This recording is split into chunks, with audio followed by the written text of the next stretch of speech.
Inflasi sedang terjadi di seluruh dunia dan meningkat tajam dengan cepat, terutama selama 9 bulan terakhir ini. Bagi ekonomi yang sadar, semua ini adalah akhir yang menakutkan. Bayangkan, sebuah perjalanan ekonomi yang hebat selama 3 dekade terakhir akan segera berakhir. Sekarang kita memasuki era baru ketidakstabilan stagflasi yang parah. Sahabat, banyak dari kita yang mungkin belum pernah mendengar tentang istilah stagflasi sampai baru-baru ini. Bahkan Anda mungkin jarang mendengar kata inflasi, kenaikan harga seperti keadaan di pasar-pasar tradisional seperti saat ini, kecuali di buku pelajaran sekolah yang teori saja. Untuk waktu yang lama hingga tahun 2021, sejak akhir tahun 70-an, inflasi, kenaikan harga dari tahun ke tahun berada di bawah target Bank Sentral negara maju sebesar 2%. Selama 3 dekade, ekonomi dunia terkendali. Sekarang dunia sedang dihadapkan dengan stagflasi yang persisten, resesi dengan inflasi tinggi. Winter is coming.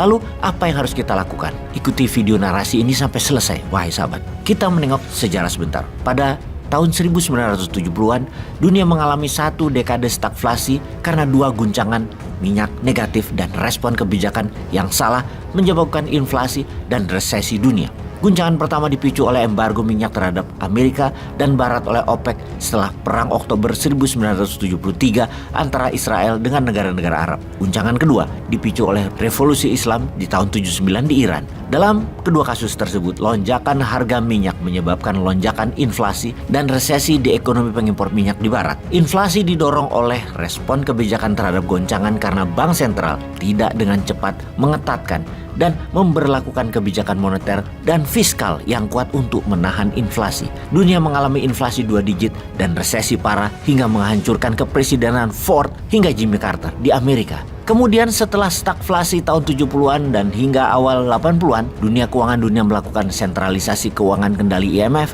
dan strategi kendali suku bunga yang sukses yang dicirikan oleh inflasi yang rendah di negara-negara maju. Pertumbuhan ekonomi yang relatif stabil dan kuat dengan resesi yang pendek diatasi dengan permainan uang mudah atau quantitative easing dan uang ketat dalam quantitative tightening. Strategi keuangan memainkan bunga dan uang beredar tadi mulai retak ketika krisis keuangan di Amerika dan sebagian dunia di tahun 2008. Belum pulih seutuhnya, terjadi peningkatan tajam masalah keuangan dunia di tahun 2017 dengan perang dagang Amerika-Tiongkok. Kemudian pecah juga menjadi krisis keuangan dunia yang kemudian menjadi resesi ketika COVID di tahun 2000 dan kemudian saat ini meledak dengan perang Rusia di Ukraina. Sungguh ekonomi dunia kali ini berbeda. Inflasi yang meningkat sejak tahun 2021 menimbulkan banyak pertanyaan serius dan penting bermunculan diperdebatkan oleh para ekonom, para pembuat kebijakan, dan para investor. Apa sifat inflasi kali ini? Seberapa panjang periodenya? Apa kebijakan yang tepat yang harus dilakukan karena semua yang selama 30 tahun dilakukan, memainkan uang beredar,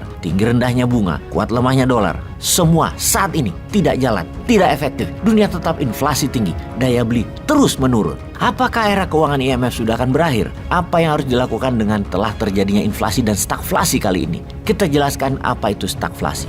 Stagflasi adalah stagnannya, diam pertumbuhan ekonomi dengan inflasi tinggi. Atau dengan kalimat lain, kondisi ekonomi dalam pertumbuhan ekonomi yang melemah, daya beli turun, angka pengangguran yang tinggi. Ini semua terjadi gabungan dari banyak hal dan berbeda dengan peristiwa ekonomi dunia yang telah berlalu. Kali ini baru lagi. Salah satu unsurnya misalnya perang Rusia di Ukraina yang mengganggu perdagangan energi, makanan, pupuk, logam industri, dan komoditas lainnya. Pemisahan Amerika sekutu dengan Tiongkok semakin menajam di semua dimensi perdagangan seperti barang, jasa, modal, tenaga kerja, teknologi, data, dan informasi, juga politik kawasan masalah Taiwan.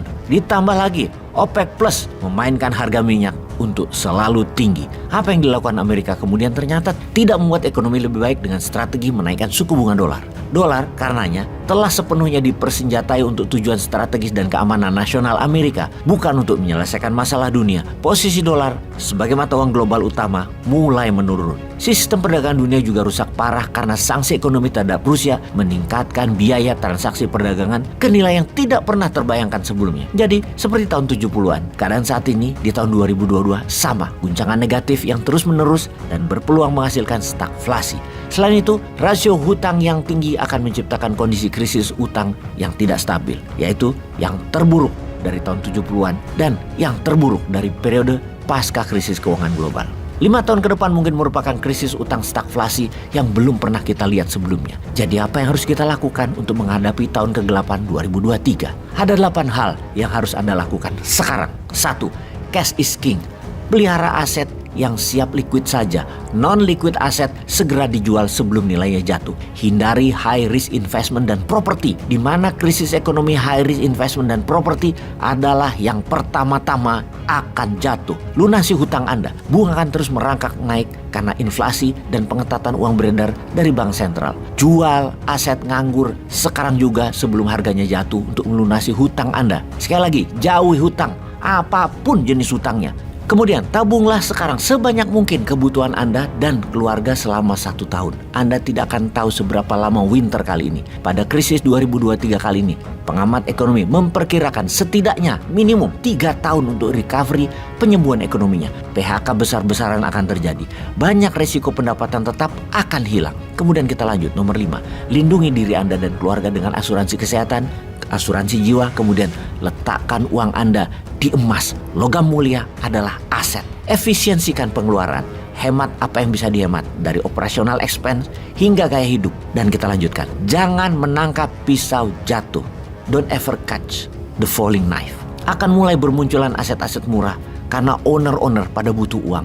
Atau harga saham murah. Juga harga kripto yang lagi turun. Jangan tergoda karena tidak bisa diprediksi seberapa dalam jurang kejatuhan harga-harga aset tersebut dan sulit untuk memprediksi kapan harga aset tersebut akan naik lagi. Jangan rakus sahabat. Terakhir, jaga kesehatan psikologi dan biologi Anda. Salam sehat 2024.